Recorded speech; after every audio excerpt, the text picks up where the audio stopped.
Je m'appelle le frère Dukpo Jocelyn. Ce que je dirais seulement, c'est que depuis avant-hier, nous sommes ici pour le moisson des miracles. Et déjà le premier jour, on a vu le Saint-Esprit marcher puissamment et qui a opéré des miracles, des prodiges au milieu de son peuple. Le deuxième jour ainsi. Et ce troisième jour, je crois que d'ailleurs le chiffre 3, c'est le chiffre de la perfection, c'est le chiffre de la résurrection. Jésus-Christ est mort, enterré, le troisième jour il est ressuscité. Cela voudra dire que ce troisième jour sera puissant. Et je suis convaincu que je ne partirai jamais bredouille à ce jour. Et Dieu va marcher puissamment encore dans son peuple, plus que les 2 premiers jours que nous avions observés. Et d'ailleurs, j'en profite pour inviter tous ceux-là qui ont déjà quelque part leurs activités mortes, tous ceux-là qui voient que leurs activités ne marchent plus. Ce troisième jour sera puissant, ce troisième jour qui est le chiffre 3, le chiffre de la résurrection, tel que je viens de le dire, va apporter la vie dans tout ce qui est mort dans leur vie, dans leurs activités, dans leurs affaires, tout ce qui est déjà mort, tout ce qui ne marchait pas. Lorsqu'ils vont prendre part à ce programme, ils verront qu'un changement, une vie, un esprit nouveau va pénétrer leurs affaires. Et tout va reprendre de nouveau et toute chose deviendra nouvelle. C'est du génie. C'est comme Egbesin de mena don ko njiu mi to ni jemi si we to mena yekwe. Visin bezo me de we so mo wa. Ndo ma wo na zenu mi. We to na yi. Sunu onyon no de bude gba invi pon ni zenu mi. Na yi. On m'appelle Danvi Kayode Olivier. Je viens de Dassazoumé. Bon, mes attentes, comme vous le constatez, on ne peut pas quitter cette distance-là pour rien du tout. Et c'est parce que j'ai eu des témoignages, ne serait-ce qu'à la télévision et tout ça là, que j'ai opté de venir ici. Donc j'ai espoir que mon état de santé va s'arranger. Comme je le dis, on ne peut pas quitter Dassa pour Cotonou. Venir passer 3 jours, vous voyez que je suis un peu en retard. Mon fils n'était pas prêt pour m'emmener, j'ai été obligé de prendre un ZEM parce que je ne voudrais pas rater une seule minute de l'événement.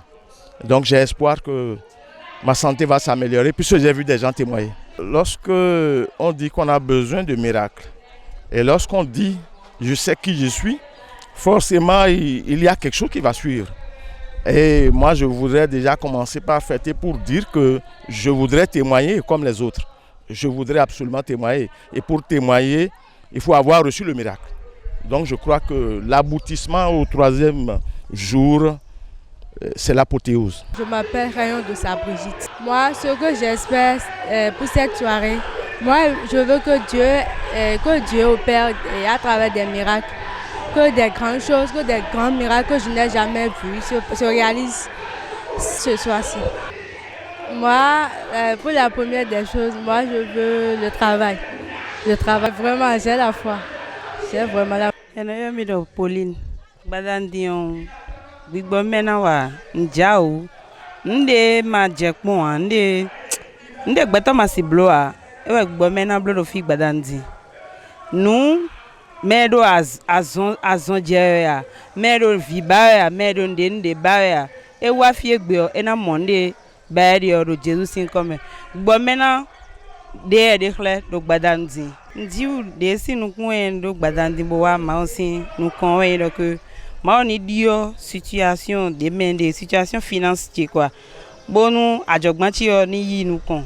Ndiu de bayan de gbadanzi one. No ya ko so fromiade. Nu ndiu de do ndiu et il y a nous jiw mettons nous à 100 ko gbede mi de nde dan jok pe egbe gbadanu lo ami sisala tan do to gon sin tin tan mo nu jiw nu egbe me de poro ton bo wa e na mo ki amon dure ji tan bo le chebo le ko nde no nu ko wa no e ro ki go nyendo na bia ki go chemelo egbe gbadanu lo ma u do na dio asin ponu mi e do na dio temeche e do na do wi de tan mi do gbadanu lo.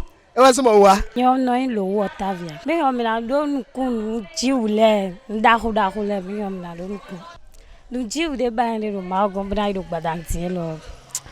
Ndonde ba kwa bonko bio mawo bena nami me nka mondo o nami men jiu de bande gona ni le blon mio ni blon na mo asu dagbe ndi ndongo si fio na wa don bio de bo wa fio no mo eno yo mi do anagon Nicole o si paraku e petition mi na donu kun gbigbo mi odo nu jiu da ho le o e na jeti do gbo mi o ko be azotan e ka be no ijibo no fo e ka wa gege lo gbezan cheme taun nda ko le ko je lo gbezan cheme bo mo azon hegbo lo gbigbo mi o si e ka le nami nu wiwa nu wala si che ya bon tu a joué lo me o e hun ali nu mi bon mo nu wiwa nji wule lo jije teme alopa bo edokun da ho bo na lewadi mi he o mi na yin hwan yin ye gbe to en dudeji mi ko dudeji mi odulo keto mi ton le bifiji e so po nde mi dia mi tun me mi yin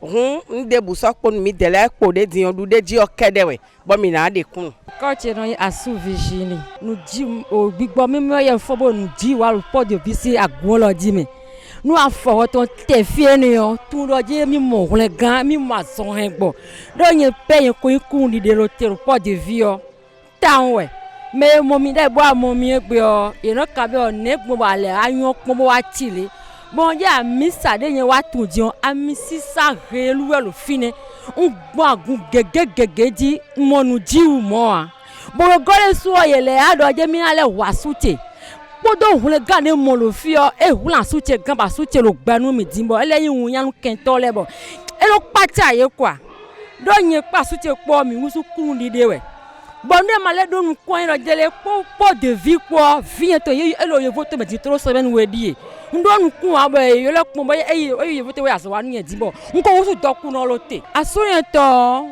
eno ba mi sa ho a asita maranata asi di ma wu si han sigidi we ron be amobono na jele ka ju akuru no me dati po do po ma o na wa pe che ba ye so ina wa ke micro ba la won da gbero zero belo poje na fon le pon fifon glo n ba fopa wa poku bono je ne ji o ma o jande de club na tunu ji wuton belo mi ze gbeta mi na se ma wo bon je pipro wa fidi o mele buto na tite bodi zon le lo pacha mele biwe le parce que eti ayi ba ngono bi le ike bo ele pe di memoire we ele monu kunu a po de vie po e usu nu ji wulote ele nu kunu mo we e no se to no do ho bolo di zon le mo igbeto egbe jero je ma ya wa fo yen na zo wa ipo de vun ja no te po de bu wa bono a Jesu akro ba yo ri don ni no te yen pe po na wa eku ye eku ni e ye ra do fo yen so le do fo mi o le bi na wa agun oji wa ido na ma we kro prophète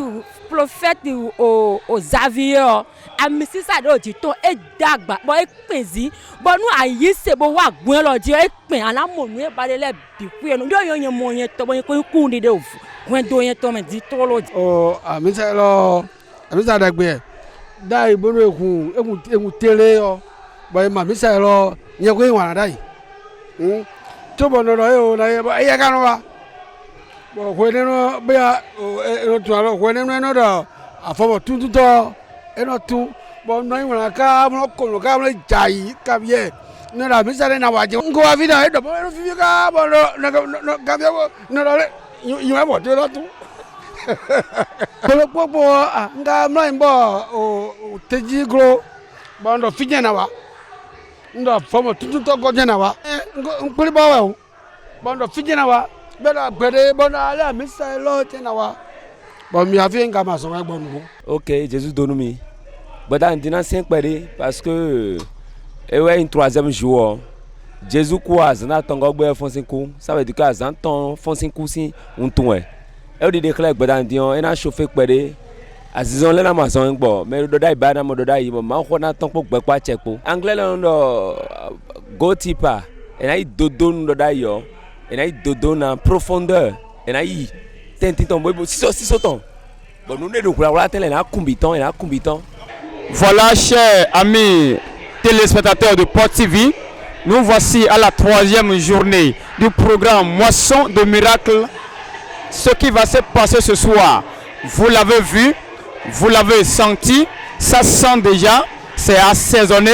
Et comme l'homme de Dieu lui-même, le prophète des nations, François Xavier Alokwe, l'a dit ce sera époustouflant. Le chiffre 3, c'est le chiffre de la divinité, le chiffre de la résurrection. C'est un chiffre complet. Cela veut dire, quel que soit ce que tu désires depuis des années et tu n'as pas pu l'obtenir, aujourd'hui, en cette 3e journée, tu l'auras.